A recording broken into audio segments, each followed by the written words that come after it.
Good morning. ಇವತ್ತಿನ day ಬಂದು ಕಾಫಿಯಿಂದ start ಆಗಿದೆ. ಹಾಗೆ ಒಂದು 5 ಪಿಸ್ತಾ ತಿನ್ಕೊಂಡು ಅಲ್ಲಿಂದ ಇವಾಗ ಟಿಫನ್ ರೆಡಿ ಮಾಡೋದಕ್ಕೆ ಬಂದೆ. ಇವತ್ತಿನ ಟಿಫನ್ಗೆ ದಾಲ್ ಕಿಚಡಿ ಮಾಡ್ತಿದ್ದೀನಿ. ಹಾಗೆ ಒಂದು ಸ್ವಲ್ಪ ಪಾಲಕ್ ಸೊಪ್ಪು ಮಿಕ್ಕಿತ್ತು, ಅದನ್ನು ಸ್ವಲ್ಪ ಮಿಕ್ಸ್ ಮಾಡಿ ಪಾಲಕ್ ದಾಲ್ ಕಿಚಡಿ ತಯಾರು ಮಾಡ್ತಾ ಇದ್ದೀನಿ. ಜಾಸ್ತಿ ಇಲ್ಲ, ಕಮ್ಮಿ ಇತ್ತು, ಅದರಲ್ಲೇ ಅಡ್ಜಸ್ಟ್ ಮಾಡಿಕೊಂಡು ಕಿಚಡಿ ಮಾಡ್ತಾ ಇದ್ದೀನಿ.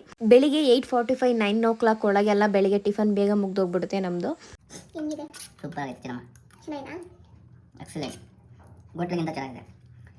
ಇವಾಗ ಟಿಫನ್ ಚೆನ್ನಾಗೈತೆ ಅಂತ ಒಂದು ಸ್ವಲ್ಪ ಬ್ಯಾಟಿಂಗ್ ಜಾಸ್ತಿ ಮಾಡ್ಕೊಂಡು ನಮ್ಮ ಯಜಮಾನ್ರು ಕೆಲ್ಸಕ್ಕೆ ಹೋದ್ರು. ಮತ್ತೆ ಇವಾಗ ನಾನು ಅಮ್ಮ ಮನೆಗೆ ಮಧ್ಯಾಹ್ನ ಬಂದು ಚಪಾತಿ ಮಾಡ್ಕೊಂಡು ತಿಂತಾ ಇದ್ದೀನಿ. ನನಗೆ ಚಪಾತಿ ಮಾಡಿದಾಗೆಲ್ಲ ತುಪ್ಪ ಮತ್ತು ಸಕ್ಕರೆ ಹಾಕೊಂಡು ತಿನ್ನೋದು ಫೇವ್ರೇಟ್. ಮತ್ತೆ ಸಂಜೆ ಅಡುಗೆಗೆ ರೆಡಿ ಮಾಡಿಕೊಂಡೆ. ಇವತ್ತಿನ ಸಂಜೆ ಸ್ನ್ಯಾಕ್ಸಿಗೆ ಬೋಂಡಾ ಮಾಡ್ತಾ ಇದ್ದೀನಿ. ಇದು ನಮ್ಮ ಯಜಮಾನ್ರಿಗೆ ಸಿಕ್ಕಾಪಟ್ಟೆ ಇಷ್ಟ. ಅವ್ರು ಬರೋ ಟೈಮಿಂಗ್ಸ್ ನೋಡಿಕೊಂಡು ಎಣ್ಣೆ ಕಾಯಿಸಿ ಬೋಂಡಾ ರೆಡಿ ಮಾಡ್ತಾ ಇದ್ದೀನಿ. ಬಂದಿದ ತಕ್ಷಣ ಅವ್ರಿಗೆ ಬ್ಲ್ಯಾಕ್ ಕಾಫಿ ಮತ್ತು ಬೋಂಡಾ ಕೊಟ್ಟೆ.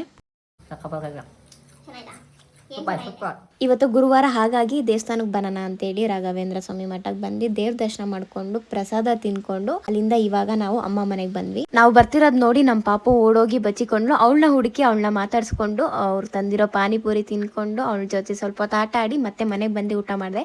ಇವತ್ತಿನ ದಿನ ಇಷ್ಟ. ಎಲ್ರಿಗೂ ಓಕೆ, ಬಾಯ್.